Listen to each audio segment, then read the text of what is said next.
খুবই কম ঝামেলায় একদম ঘরোয়া পদ্ধতিতে এভাবে একবার হলেও খিচুড়ি বানিয়ে খেয়ে দেখুন। এটা খেতে কিন্তু দুর্দান্ত হয়। প্রথমেই একটা বোলের মধ্যে নিয়ে নিয়েছি 1 কাপ পরিমাণে চাল। এটা কিন্তু সেদ্ধ চাল, আর এই কাপটা কিন্তু মেজারিং কাপের হাফ কাপ, তাই দুবার নিয়েছি। আর নিয়েছি হাফ কাপ পরিমাণে মসুর ডাল আর হাফ কাপ মুগ ডাল। মুগ ডালটাকে আমি শুকনো খোলায় একটু হালকা করে ভেজে নিচ্ছি। খিচুড়িতে চাল ডালের পরিমাণটা সম পরিমাণে রাখা হলে খিচুড়ির স্বাদটা কিন্তু আরও দ্বিগুণ হয়ে যায়। এদিকে ডালটা কিন্তু আমি ভেজে নিয়েছি। এবার সবগুলোকে বেশ ভালো করে জল পাল্টে পাল্টে আমি কিন্তু ধুয়ে নেব। সব কিছুকে আমি বেশ ভালো করে ধুয়ে নিয়েছি। এদিকে কিন্তু আগে থেকেই আমি হাঁড়িতে জল গরম বসিয়ে দিয়েছিলাম। জলটা বেশ গরম হয়ে গেছে। এখন কিন্তু ধুয়ে রাখা চাল ডালগুলো আমি দিয়ে দিচ্ছি। এর ফাঁকেই আমি কিন্তু সবজিগুলো কেটে নিয়েছি।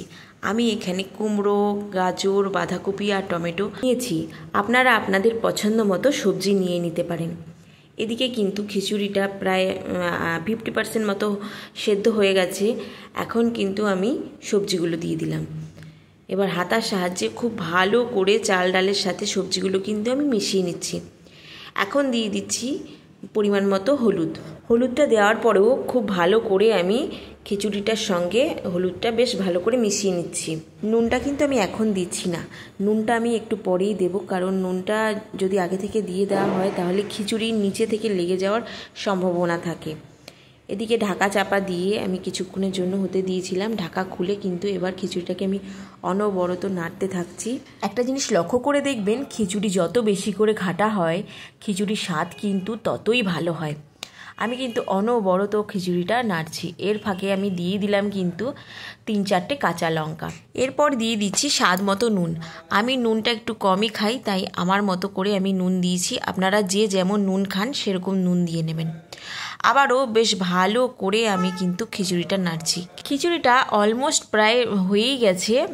আর কিছুক্ষণ পর কিন্তু আমি এটা নামিয়ে দেবো। এই ফাঁকে একটা প্যানে নিয়ে নিয়েছি 4 টেবিল চামচ মতন সর্ষের তেল। তেলটা একটু গরম হয়ে গেলে দিয়ে দিচ্ছি গোটা জিরে আর গোটা শুকনো লঙ্কা। সব কিছু বেশ ভাজা ভাজা হয়ে গেছে। এখন আমি গ্যাসটা বন্ধ করে দিয়েছি। এখন ভেজে রাখা তেল, জিরে আর শুকনো লঙ্কা কিন্তু আমি খিচুড়ির মধ্যে দিয়ে দিলাম। এরপর আবারও হাতা দিয়ে বেশ ভালো করে খিচুড়িটা কিন্তু আমি ঘাঁটতে থাকবো।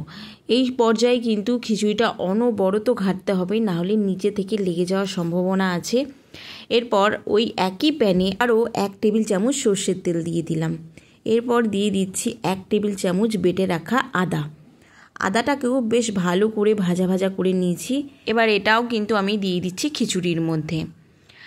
এরপর হাতা দিয়ে আমি খুব ভালো করে প্রায় 2-3 মিনিট মতন খিচুড়িটা কিন্তু আমি ঘেঁটে নিয়েছি। এরপর গ্যাসের ফ্লেমটা আমি বন্ধ করে দিয়েছি।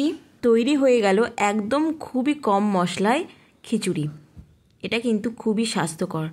তো কে কে খিচুড়ি খেতে ভালোবাসো অবশ্যই কমেন্ট করে জানিও। টাটা।